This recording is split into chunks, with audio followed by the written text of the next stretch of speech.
Wednesday morning இன்றைக்கு weather பார்த்திங்கன்னா 18 பாகை நல்ல வெதர். இன்றைக்கு நான் வட்டு கத்தரிக்காய் என்று சொல்லுவாங்க, அல்லது சுண்ட கத்தரிக்காய் என்று சொல்லுவாங்க, அல்ல முள்ளு கத்தரிக்காய் என்று சொல்லுவாங்க. அதுதான் சமைச்சேன். நான் இதை இப்படி இடிச்சிட்டு இப்படி தட்டி போட்டும் சமைக்கலாம்.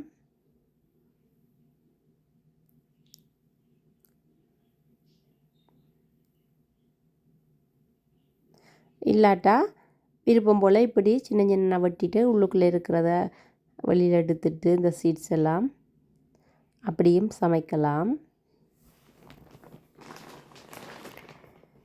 எங்களோட அம்மா இப்படி இடித்து போட்டு தான் சமைப்பா. இது நல்ல மருத்துவ குணம் உள்ளது. வாங்க எப்படி சமைக்கிறதுன்னு பார்க்கலாம். எண்ணெய் சூடானோடனே கடுகு, உள்ளி, தேவையான அளவு வெங்காயம் போட்டுட்டு தேவையான கருவேப்பிலை போட்டுட்டு கொஞ்சம் ஃப்ரை பண்ண விடுறேன். அதோட தேவையான அளவு தக்காளி பழம், அதோட வெட்டி நல்லா மஞ்சள் போட்டு கழுவி மஞ்சள் போட்டு வச்சுருக்கிற வட்டு கத்தரிக்காயம் போட்டுட்டு நல்லா ஒருக்கா மூடி விட வேணும். தேவையான அளவு மிளகாத்தூள், நான் 3 கரண்டி மிளகாய்த்தூள் போடுறேன். நல்லா அப்படி ஒருக்கா கிளறி விட வேணும். நாங்கள் அந்த விட்ட எண்ணெயிலே நல்லா அப்படி ஃப்ரை பண்ணி வரோம். குழம்பா வச்சா கொஞ்சம் நல்லா இருக்காது. இப்படி ஃப்ரை பண்ணி பிரட்டலாக எடுத்தால் நல்ல சுவையாக இருக்கும்.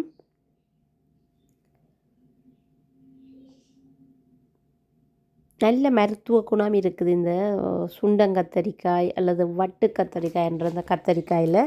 நீங்களும் ஒருக்கா ட்ரை பண்ணி பாருங்கள்.